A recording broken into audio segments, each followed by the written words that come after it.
Hello, this is Mia Wojcic, and you're listening to an Oshawa Museum podcast. Today's topic is Work and Community Life for Displaced People in Oshawa. This podcast series aims to actively promote awareness and appreciation of our community's history, highlighting remarkable artifacts, documents, photographs, or events from our past. We hope you enjoy the podcast. For the past couple of years, the Oshawa Museum has been conducting a memory book project collecting the stories of those who immigrated to Canada from various regions of war-torn Europe after World War II. Despite differing backgrounds, displaced people newly arrived to Oshawa were able to find help and support among established cultural communities. To this effect, a participant in the project, Joseph Filetti, says, "To be honest, we spent quite a lot of time with and around the Maltese community. They were a source of strength. We grew up in Cedardale with the Italians, Greeks, Polish, and Ukrainians." As with most aspects of settlement, the existing ethnic communities, regardless of country of origin, tried to help newcomers with finding housing and work. For example, Justina Novak and her husband, both with Slovenian background, rented from a Ukrainian family upon first settling in Oshawa.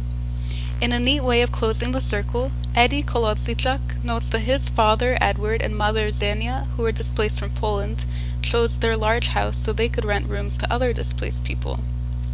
As for work, Stefan Malisz spent his first summer in Oshawa in 1948 hanging eave troughs for another Ukrainian and was paid 50 cents an hour to do it.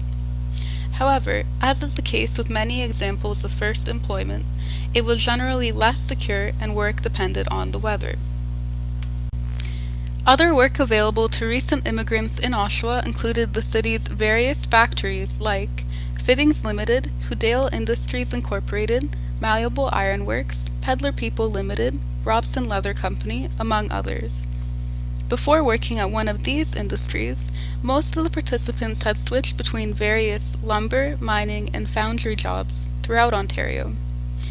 Many wanted to work at General Motors as they believed it to have better conditions and pay. However, for the participants that worked there, it was only after having been in Canada for several years, gaining English language knowledge, experience, and connections. After that, many of the participants were happy to work at General Motors for a few years or, in many cases, until retirement, as, for example, Gino Tomasi had. Therefore, potential for work was a big draw for newcomers to Oshawa. However, many of these individuals already had connections to the city through friends and family. There was also the sense of being in communities that corresponded with the homes they had to leave behind.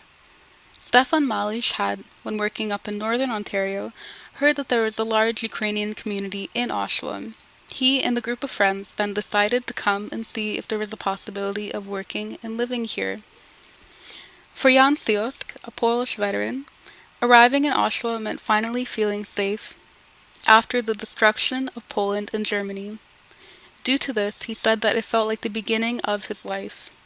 Dane Orlic, also a veteran of Serbian background, felt the exact same way, like his life was finally able to start after settling in Oshawa and getting married. Victoria Shapansky sums up her experience of community life in Oshawa in the following way.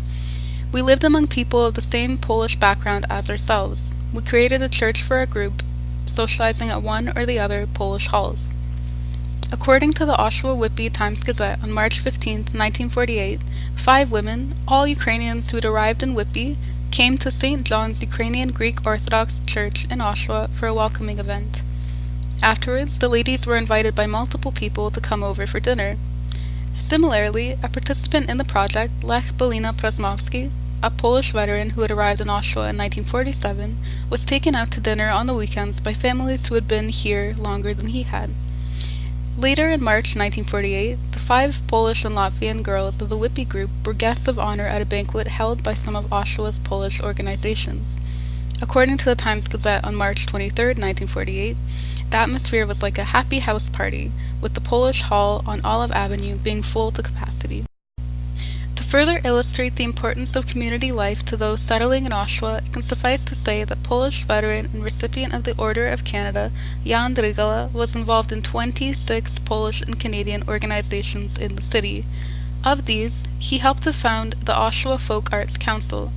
Today, their main event is the annual Fiesta Week, and it is still a great way to celebrate our city's diverse and vibrant cultural history.